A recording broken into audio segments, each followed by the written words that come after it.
Well, joining us now is Michelle Hewitt. She co-chairs the group Disability Without Poverty. Ms. Hewitt, good to meet you. Thank you for being here. Thank you so much for inviting me and my dog Leo, who's with us as well today. Absolutely. A bit off camera, but you do have your dog Leo with you. Listen, I want to begin with the statement that you put out with your group, because in it you say that this benefit is too little for too few. What exactly do you mean by that? Yeah, so in the budget yesterday, it was announced that the Canada Disability Benefit will start to be paid out, hopefully by July next year, which could also be too late, would be another thing to add to that.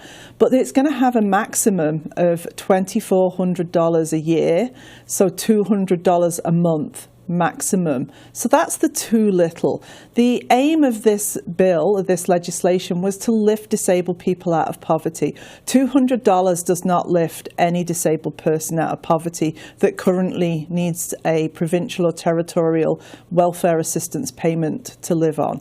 All of those are far too low. Too little is that this now formalises what we'd long heard as a rumour, which is the disability tax credit is going to be used as the vehicle to deliver it.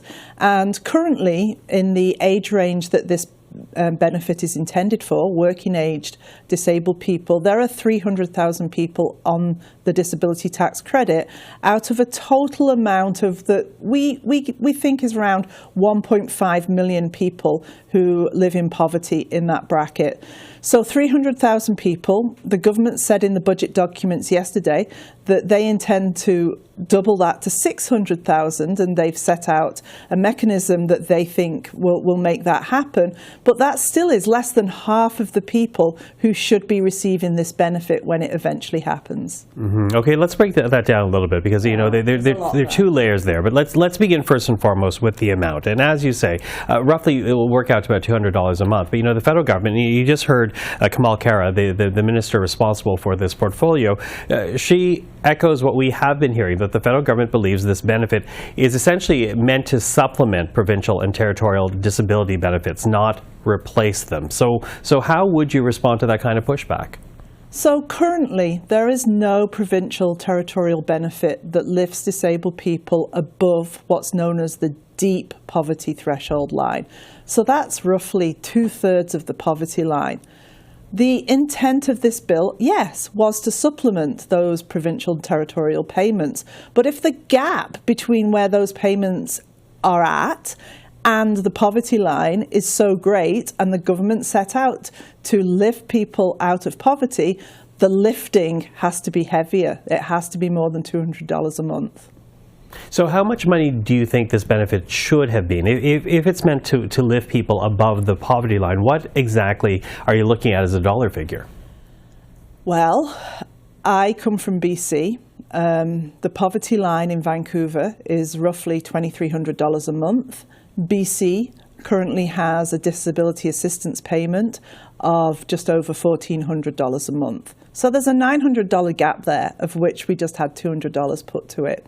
If I think about the people in New Brunswick, their current assistance payment is $786. So that takes them to $986. And if you're the poverty line there is somewhere around $1,800, $1,900 a month. They're living currently at half, and this still isn't lifting them to anywhere near there. Now, the other issue that you raise has to do with the disability tax credit, because that is the vehicle, it seems, through which this benefit is going to be distributed. A certificate is needed for that. There is $243 million set aside for medical forms to help people apply for it. Does that help alleviate any of the concerns that you initially raised? So the disability tax credit is a very complex issue for disabled people, and particularly those living in poverty. First of all, it's a tax credit. If you live in poverty, you're not paying any taxes, it's not refundable, you don't have any need for a tax credit. So most people in poverty at the moment don't see much need to apply for it, particularly as one of the things that the government's actions gets to, you do need a medical, and the current rate is anywhere from $150 to $250 to have that form filled in, which the money that you talk to, it's going to go towards paying doctors to sign those forms. But I understand here in Ontario that there are 2 million people without a doctor. In BC, it's 1 in 5. There's 1 million people, and I'm afraid I don't know the figures across the country. But we have a massive shortage of doctors. So it's not just who are you going to pay to fill the form in. It's, do you have somebody who knows your medical history enough to pay it in? And as we just said, most of these people have already got a provincial or territorial payment. They've already jumped through these hoops. They've already shared their personal information enough times. Those hoops should be sufficient. So rather than putting money to one side to pay doctors to fill in forms, given the workload that our doctors that we do have, it's not that they're desperate to be filling the forms in. We should be looking to make this efficient and streamlined and make it work for the people that it's intended for. Make it the benefit them. And so that we really should be looking for this to go straight into their pockets by going from their provincial information, going straight through to the CRA so that they automatically are on that disability tax credit list. Well, as you know, the NDP leader says he's not yet willing to commit to the budget until issues like the disability benefit are actually addressed. I know that you're in the nation's capital for a couple more days, so we look forward to an update on all of this. Michelle Hewitt, thank you for the time. Thank you so much, Michael. I appreciate your time.